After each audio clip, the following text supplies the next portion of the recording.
What are interest rates going to look like for homebuyers in Dallas, Texas in 2026?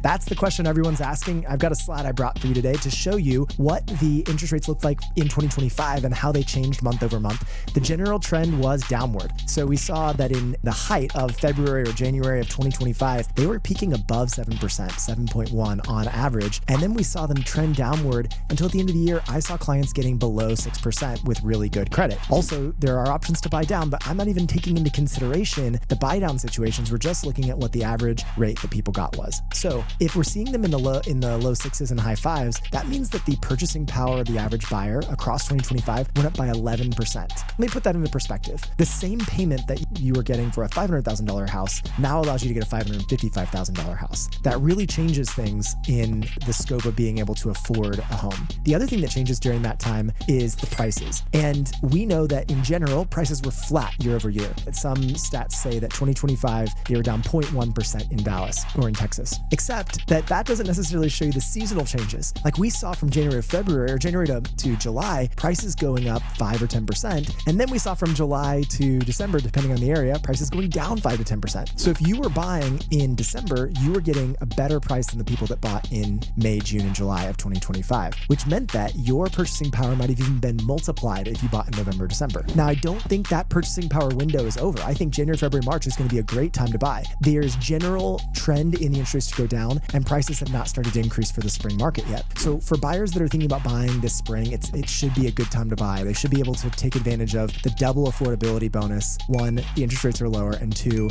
the prices have come down slightly. The other thing that buyers need to take into consideration is if you wait until the summer market or you wait until later in the year, you're going to have more competition. And the fastest way for prices to go up is for there to be competition. Buyers competing against one another cause listings to go up in price. And then as those increase, the next person that comes on the market raises their price. And now we get this spiral up of prices. I would expect that if there is a specific category of home that everyone wants, that many buyers are bidding on or that many buyers are looking for, you're going to see competition there. And I believe that in both those cases, they were in the fours. In both those cases, the buyers were very interested and there were multiple buyers all wanting it. So just know that if you can get ahead of there being a significant amount of competition in the market from all these buyers that will be entering as they see interest rates dropping, you will get better prices. And the prices will go up as buyers realize that they can afford what they thought they couldn't afford previously with these better interest rates. I do think it's interesting. Interest rates are the biggest driver of affordability for most buyers because you don't necessarily think about the total price of your home. You think about the monthly payment. And one of the fastest factors to change the monthly payment is the interest rate. Now, even though interest rates are down, I'm not necessarily recommending that you buy them down more because I think they'll continue to come. Many lenders that I talk to, I'd love to connect you with some lenders, as I mentioned. Many lenders I talk to would tell you you can refinance in a year or two and get that other rate. You may not want to spend the money on the buy down and then not get the full benefit of 5, 10, or 15 years at that rate. You're going to want a new rate. You're going to want to refinance. We can talk more about that if we do a buyer consultation for you,